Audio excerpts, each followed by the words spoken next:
Assalamualaikum dan selamat sejahtera. Saya Nora Idah binti Abdul Rahim selaku pemilik dan pentadbir Tadika Angel Love. Terima kasih saya ucapkan kepada semua guru dan kaki tangan kerana meluangkan masa untuk bersama-sama dalam mesyuarat pada hari ini. Pada kesempatan ini, saya ingin membentangkan cadangan program latihan dalaman guru selama 2 hari yang dirancang khusus bagi meningkatkan pembangunan profesional guru-guru di Tadika Angel Love. Tujuan rakaman ini adalah untuk menerangkan kepentingan pembangunan profesional berterusan dalam pendidikan awal kanak-kanak, di samping memperkenalkan fokus latihan yang dicadangkan bagi membantu guru menghadapi cabaran semasa dalam bidang ini. Saya juga berharap pembentangan ini dapat memberi gambaran yang jelas tentang rasional pelaksanaan latihan serta manfaatnya kepada guru, tadika dan juga kanak-kanak. Hadirin yang dihormati, pembangunan profesional berterusan merupakan satu elemen yang sangat penting dalam memastikan guru sentiasa bersedia menghadapi perubahan, keperluan semasa dan cabaran baharu dalam pendidikan awal kanak-kanak. Dalam dunia pendidikan hari ini, peranan guru tidak lagi terhad kepada menyampaikan ilmu semata-mata, tetapi turut melibatkan tanggungjawab sebagai pembimbing, pemerhati perkembangan kanak-kanak, pengurus emosi serta penghubung antara tadika dan keluarga. Dalam konteks pendidikan awal kanak-kanak, kita dapat melihat bahawa cabaran semasa semakin kompleks. Antaranya ialah isu kesihatan mental kanak-kanak seperti kesukaran mengawal emosi, tingkah laku agresif, kebimbangan, kurang keyakinan diri serta kesan penggunaan gadget secara berlebihan terhadap emosi dan tumpuan mereka. Selain itu, cabaran lain yang turut memberi impak kepada perkembangan kanak-kanak ialah penglibatan keluarga yang tidak konsisten dalam pendidikan anak-anak, terutamanya apabila ibu bapa terlalu sibuk bekerja atau kurang berkomunikasi dengan pihak tadika. Sekiranya guru tidak diberi latihan dan pendedahan yang mencukupi, mereka mungkin menghadapi kesukaran untuk mengenal pasti tanda awal masalah emosi kanak-kanak, mengendalikan tingkah laku dengan berkesan atau membina kerjasama yang positif dengan ibu bapa. Oleh itu, pembangunan profesional berterusan amatlah penting supaya guru sentiasa dapat meningkatkan ilmu, kemahiran dan kompetensi mereka selaras dengan keperluan semasa. Melalui latihan profesional, guru dapat menambah pengetahuan tentang perkembangan emosi dan sosial kanak-kanak, mempelajari strategi pengajaran yang lebih efektif, meningkatkan kemahiran komunikasi dengan ibu bapa, serta membina keyakinan untuk menangani pelbagai situasi di bilik darjah secara lebih profesional. Secara tidak langsung, pembangunan profesional berterusan bukan sahaja meningkatkan kualiti guru, malah dapat membantu mewujudkan persekitaran pembelajaran yang lebih selamat, kondusif dan berpusatkan perkembangan holistik kanak-kanak.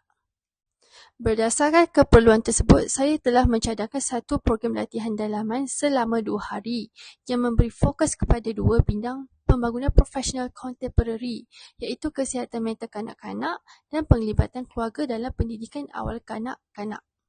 Fokus latihan yang pertama ialah kesihatan mental kanak-kanak. Fokus ini dipilih kerana saya merasakan kesihatan emosi kanak-kanak sangat mempengaruhi perkembangan mereka dari segi tingkah laku, keyakinan diri, hubungan sosial dan kesediaan untuk belajar.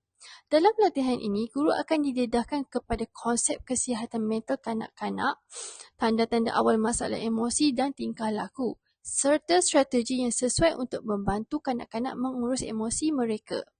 Antara pengisian yang dirancang termasuk ceramah interaktif, kajian kes berdasarkan situasi sebenar, serta bengkel amali seperti pembinaan sudut emosi di dalam bilik darjah.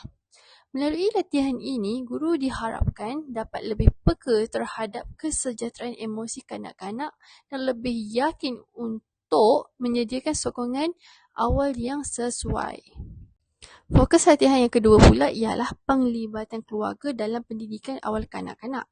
Fokus ini juga sangat penting kerana keluarga merupakan persekitaran yang pertama dalam membentuk pengalaman awal kanak-kanak.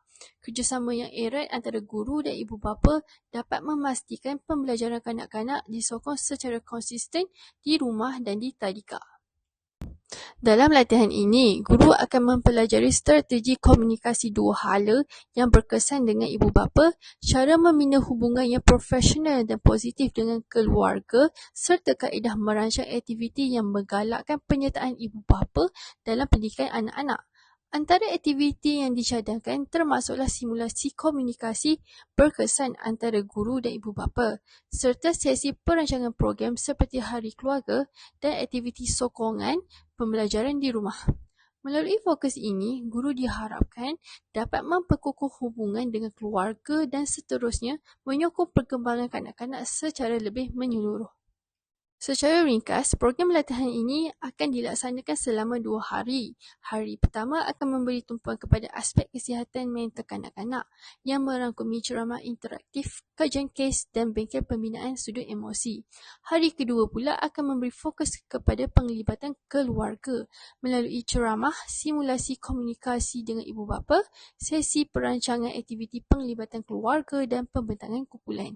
Pendekatan latihan ini bukan sahaja menekankan aspek teori, malah turut memberi ruang kepada guru untuk menjalani aktiviti praktikal yang boleh terus diaplikasikan dalam pengajaran harian di tadika. Hadirin sekalian, saya percaya bahawa pelaksanaan program latihan dalaman ini akan memberi banyak manfaat kepada guru-guru tadika Angel Love. Latihan ini bukan sahaja dapat meningkatkan pengetahuan dan kemahiran profesional guru, malah turut membantu guru menjadi lebih bersedia, yakin dan responsif dalam menangani cabaran semasa pendidikan awal kanak-kanak. Dalam masa yang sama, latihan ini juga dapat menyumbang kepada peningkatan kualiti pengajaran dan pembelajaran, mengukuhkan hubungan antara tadika dan keluarga serta mewujudkan persekitaran yang lebih kondusif untuk perkembangan holistik kanak-kanak. Sebagai penutup, saya berharap program latihan dalaman ini dapat dilaksanakan dengan jayanya dan menjadi satu langkah penting dalam memperkukuh profesionalisme guru di tadika Angel Love. Dengan adanya latihan yang berfokus, sistematik dan relevan, kita dapat bersama-sama memastikan setiap kanak-kanak menerima pendidikan awal yang berkualiti, penuh sokongan, emosi dan melibatkan kerjasama erat antara guru serta keluarga. Sekian, terima kasih.